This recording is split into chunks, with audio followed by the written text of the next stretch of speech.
Ecofascism is a pejorative term used by opponents of the environmental movement to accuse environmental activists of fascism. In the UK, it has also been used to refer to far-right efforts to gain influence within the Green Party.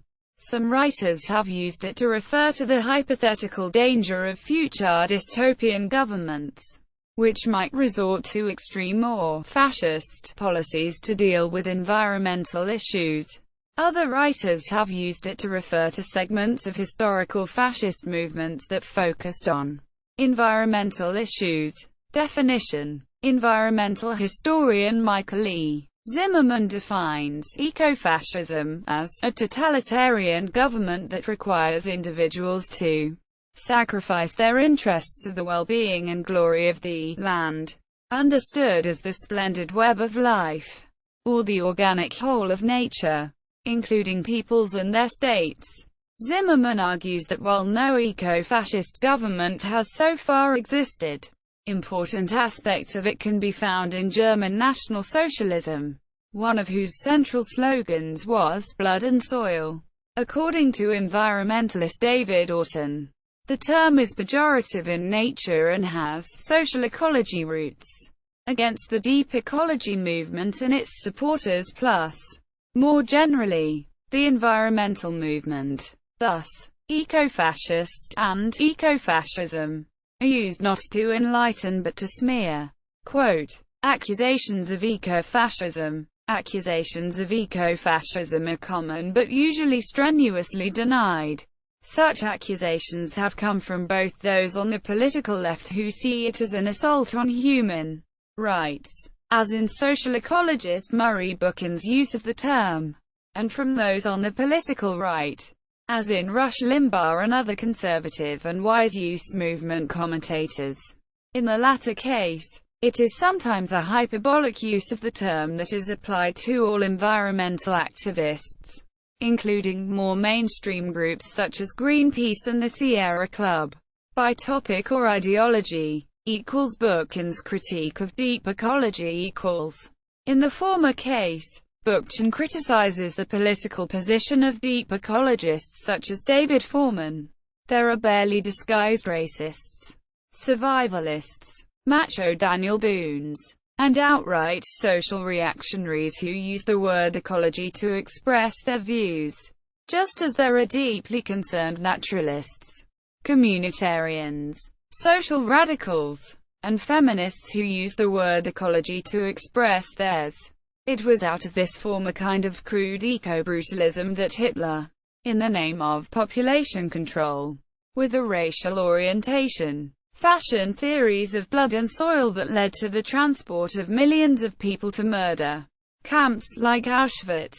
The same eco-brutalism now reappears a half-century later among self-professed deep ecologists who believed that third-world peoples should be permitted to starve to death and that desperate Indian immigrants from Latin America should be excluded by the border cops from the United States lest they burden our ecological resources. Quote, equals satire on natural purity equals. Such observations among the left are not exclusive to Bookchin. In his review of Anna Bramwell's biography of Richard Hualtadare, J. Sakai observes the fascist ideological undertones of natural purity. Prior to the Russian Revolution, the Tsarist intelligentsia was divided on the one hand between liberal, utilitarian naturalists, who were taken with the idea of creating a paradise on earth through scientific mastery of nature, and influenced by nihilism as well Russian zoologists such as Anatoly Petrovich Bogdanov, and cultural aesthetic conservationists such as Ivan Parfenovich Borodin, who were influenced in turn by German romantic and idealist concepts such as Landschaftspflege and Naturdenkmal. Nouvelle Droit movement equals. The influential European Nouvelle Droit movement, developed by Alain de Benoist and other individuals involved with the GRECE think tank, have also combined green politics with right-wing ideas, such as European ethno-nationalism. By country or region. Equals in Germany equals. Prior to attaining political power, several Nazi ideologues, such as Heinrich Himmler, Alfred Rosenberg, and Walter Darré, linked ideas of agrarianism and nature conservation with anti-Semitic, racist and militaristic ideas, using the doctrine of blood and soil. Nazi thinkers argued that the German people had a special bond with the natural world, which had to be protected both from industrial pollution and inferior ethnic groups. These ideas remained in Nazism, despite its post-1936 emphasis on mechanical and military mobilization.